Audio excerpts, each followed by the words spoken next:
Ça veut dire que Kushi signifie Yesh Hashem, il y a Dieu.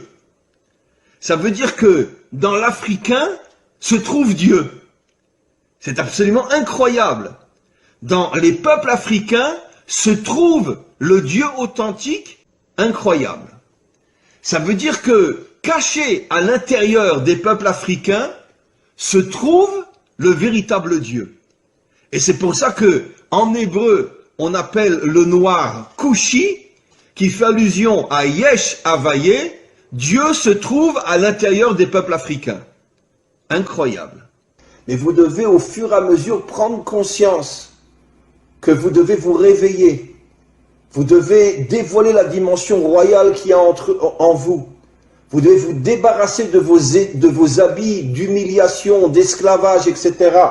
Et prendre conscience que le masque qu'on a voulu vous coller, c'est justement pour vous empêcher de devenir ce que vous devez être. Et vous allez devenir ce que vous devez être. Mais pour ça, encore une fois, il faut vous renforcer sur le plan spirituel, sur le plan moral, et petit à petit sur le plan des actions aussi. Il est grand temps, et je sais que ça se fera un jour, où les peuples africains se révolteront contre toute la dictature blanche qui exploite toutes les richesses des Africains. Je le dis avec la plus grande sincérité. Soyez fiers d'être noirs. Soyez fiers d'avoir la couleur que vous avez. Parce que cette couleur qui est inscrite sur votre peau témoigne du fait que vous avez été choisi par le maître du monde pour dévoiler sa royauté dans le monde, comme je l'ai expliqué, puisque le noir est la couleur de la royauté. Arrêtez d'être meurtri ou d'être humilié par tous ces racistes et dites-vous, c'est le contraire. C'est justement parce que je suis un roi que tu veux faire de moi un esclave.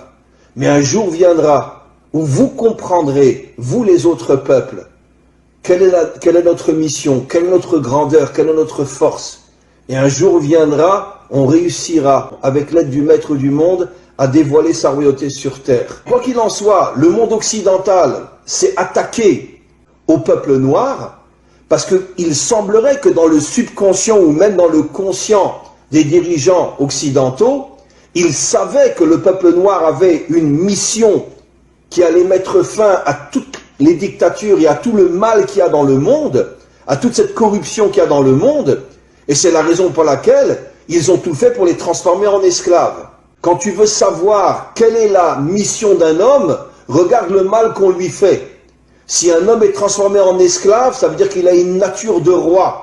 Et pourquoi on le transforme en esclave? Pour l'éloigner au maximum de sa mission d'être un roi, ou de dévoiler la royauté d'Hachem. Maintenant, figurez-vous, mes amis, que depuis des millénaires, chaque attribut divin, chaque qualité a une couleur. C'est absolument incroyable. La couleur qui définit la royauté, c'est-à-dire le dévoilement de la royauté d'Hachem dans ce monde, c'est le noir. Vous comprenez, mes amis, quel est le lien entre la mission d'Israël et les peuples africains? Comment se fait-il que les peuples africains sont noirs? Comment se fait-il que la première épouse de Moshe était une africaine? Que la préférée de toutes les épouses du roi Salomon était une africaine?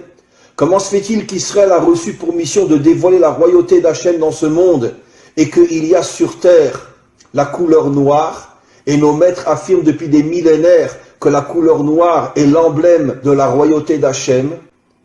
Eh bien, mes amis, vous comprenez quelque chose d'absolument incroyable. Que les peuples noirs sont en première ligne du dévoilement futur en tant que dirigeants de ce monde.